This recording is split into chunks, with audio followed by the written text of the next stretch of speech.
1 Kings 22. For 3 years there was no war between Aram and Israel. But in the 3rd year Jehoshaphat king of Judah went down to see the king of Israel. The king of Israel had said to his officials, "Don't you know that Ramoth-Gilead belongs to us, and yet we are doing nothing to retake it from the king of Aram?" So he asked Jehoshaphat, "Will you go with me to fight against Ramoth-Gilead?" Jehoshaphat replied to the king of Israel, "I am as you are, my people as your people, my horses as your horses." But Jehoshaphat also said to the king of Israel, "First seek the counsel of the Lord." So the king of Israel brought together the prophets, about 400 men, and asked them, "Shall I go to war against Ramoth-Gilead, or shall I refrain?" "Go," they answered, "for the Lord will give it into the king's hand." But Jehoshaphat asked, "Is there no longer a prophet of the Lord here whom we can inquire of?" The king of Israel answered Jehoshaphat, "There is still one prophet through whom we can inquire of the Lord, but I hate him because he never prophesies anything good about me, but always bad. He is Micaiah son of Imlah." "The king should not say such a thing," Jehoshaphat replied. So the king of Israel called one of his officials and said, "Bring Micaiah son of Imlah at once." Dressed in their royal robes, the king of Israel and Jehoshaphat king of Judah were sitting on their thrones at the threshing floor by the entrance of the gate of Samaria, with all the prophets prophesying before them. Now Zedekiah son of Kenanah had made iron horns, and he declared, "This is what the Lord says, with these you will gore the Arameans until they are destroyed." All the other prophets were prophesying the same thing. "Attack Ramoth-Gilead and be victorious," they said, "for the Lord will give it into the king's hand." The messenger who had gone to summon Micaiah said to him, "Look, the other prophets without exception are predicting success for the king. Let your word agree with theirs, and speak favorably."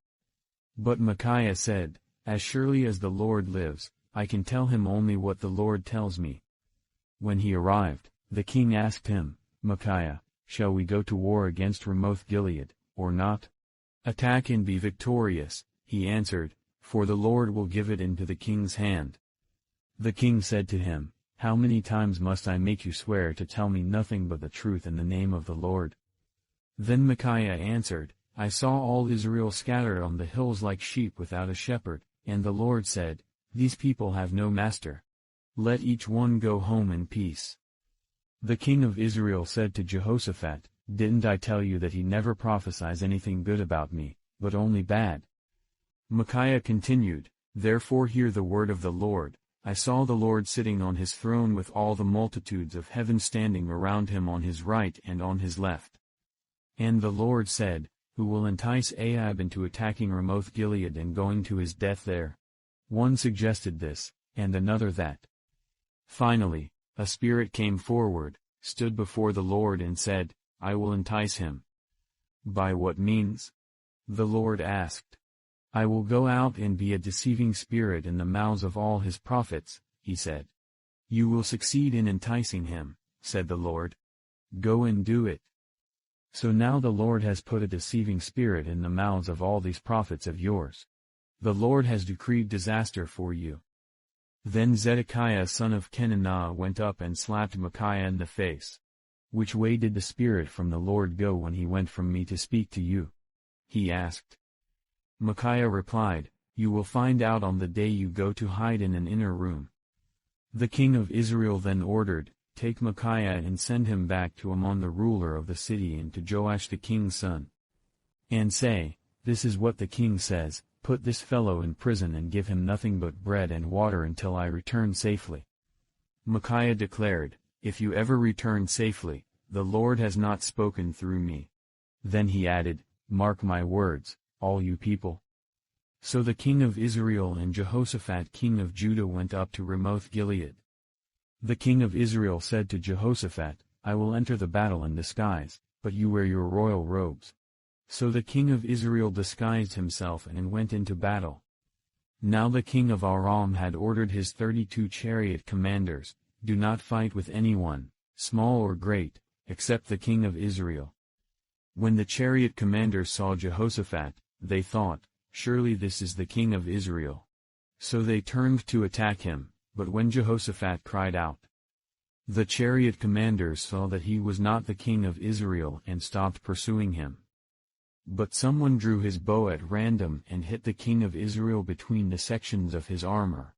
The king told his chariot driver, "Wheel around and get me out of the fighting. I've been wounded." All day long the battle raged, and the king was propped up in his chariot facing the Arameans. The blood from his wound ran onto the floor of the chariot, and that evening he died. As the sun was setting, a cry spread through the army, "Every man to his town! Every man to his land!" So the king died and was brought to Samaria, and they buried him there. They washed the chariot at a pool in Samaria, where the prostitutes bathed, and the dogs licked up his blood, as the word of the Lord had declared. As for the other events of Ahab's reign, including all he did, the palace he built and adorned with ivory, and the cities he fortified, are they not written in the book of the annals of the kings of Israel? Ahab rested with his ancestors, and Ahaziah his son succeeded him as king. Jehoshaphat son of Asa became king of Judah in the 4th year of Ahab king of Israel. Jehoshaphat was 35 years old when he became king, and he reigned in Jerusalem 25 years. His mother's name was Azubah daughter of Shilhi. In everything he followed the ways of his father Asa and did not stray from them. He did what was right in the eyes of the Lord. The high places, however, were not removed, and the people continued to offer sacrifices and burn incense there. Jehoshaphat was also at peace with the king of Israel. As for the other events of Jehoshaphat's reign, the things he achieved and his military exploits, are they not written in the book of the annals of the kings of Judah? He rid the land of the rest of the male shrine prostitutes who remained there even after the reign of his father Asa. There was then no king in Edom, a provincial governor ruled. Now Jehoshaphat built a fleet of trading ships to go to Ophir for gold, but they never set sail, they were wrecked at Ezion-Geber. At that time Ahaziah son of Ahab said to Jehoshaphat, "Let my men sail with yours," but Jehoshaphat refused. Then Jehoshaphat rested with his ancestors and was buried with them in the city of David his father. And Jehoram his son succeeded him as king. Ahaziah son of Ahab became king of Israel in Samaria in the 17th year of Jehoshaphat king of Judah, and he reigned over Israel 2 years. He did evil in the eyes of the Lord, because he followed the ways of his father and mother and of Jeroboam son of Nebat, who caused Israel to sin. He served and worshipped Baal and aroused the anger of the Lord, the God of Israel, just as his father had done.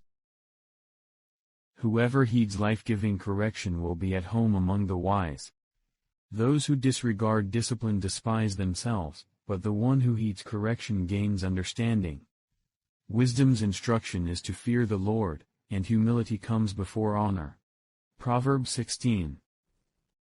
To humans belong the plans of the heart, but from the Lord comes the proper answer of the tongue. All a person's ways seem pure to them, but motives are weighed by the Lord. Commit to the Lord whatever you do, and he will establish your plans.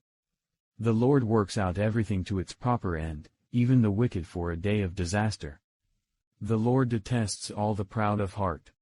Be sure of this, they will not go unpunished. Through love and faithfulness sin is atoned for, through the fear of the Lord evil is avoided. When the Lord takes pleasure in anyone's way, he causes their enemies to make peace with them. 7 sons of Siva, a Jewish chief priest, were doing this. One day the evil spirit answered them, "Jesus I know, and Paul the first know about, but who are you?" Then the man who had the evil spirit jumped on them and overpowered them all. He gave them such a beating that they ran out of the house naked and bleeding. When this became known to the Jews and Greeks living in Ephesus, they were all seized with fear, and the name of the Lord Jesus was held in high honor.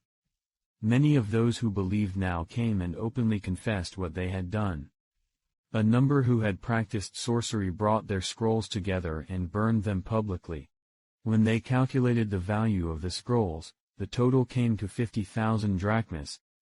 In this way the word of the Lord spread widely and grew in power. After all this had happened, Paul decided to go to Jerusalem, passing through Macedonia and Achaia. After I have been there, he said, I must visit Rome also. He sent 2 of his helpers, Timothy and Erastus, to Macedonia, while he stayed in the province of Asia a little longer. About that time there arose a great disturbance about the way. A silversmith named Demetrius, who made silver shrines of Artemis, brought in a lot of business for the craftsmen there. He called them together, along with the workers in related trades, and said, You know, my friends, that we receive a good income from this business. And you see and hear how this fellow Paul has convinced and led astray large numbers of people here in Ephesus and in practically the whole province of Asia. He says that gods made by human hands are no gods at all. There is danger not only that our trade will lose its good name, but also that the temple of the great goddess Artemis will be discredited, and the goddess herself, who is worshipped throughout the province of Asia and the world, will be robbed of her divine majesty. When they heard this, they were furious and began shouting, Great is Artemis of the Ephesians. Soon the whole city was in an uproar. The people seized Gaius and Aristarchus, Paul's traveling companions from Macedonia, and all of them rushed into the theater together. Paul wanted to appear before the crowd, but the disciples would not let him. Even some of the officials of the province, friends of Paul, sent him a message begging him not to venture into the theater. The assembly was in confusion, some were shouting one thing, some another. Most of the people did not even know why they were there. The Jews in the crowd pushed Alexander to the front, and they shouted instructions to him. He motioned for silence in order to make a defense before the people. But when they realized he was a Jew, they all shouted in unison for about 2 hours, Great is Artemis of the Ephesians. The city clerk quieted the crowd and said, Fellow Ephesians, doesn't all the world know that the city of Ephesus is the guardian of the temple of the great Artemis and of her image, which fell from heaven? Therefore, since these facts are undeniable, you ought to calm down and not do anything rash. You have brought these men here, though they have neither robbed temples nor blasphemed our goddess. If, then, Demetrius and his fellow craftsmen have a grievance against anybody, the courts are open and there are proconsuls. They can press charges.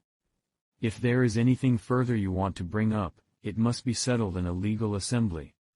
As it is, we are in danger of being charged with rioting because of what happened today. In that case we would not be able to account for this commotion, since there is no reason for it. After he had said this, he dismissed the assembly.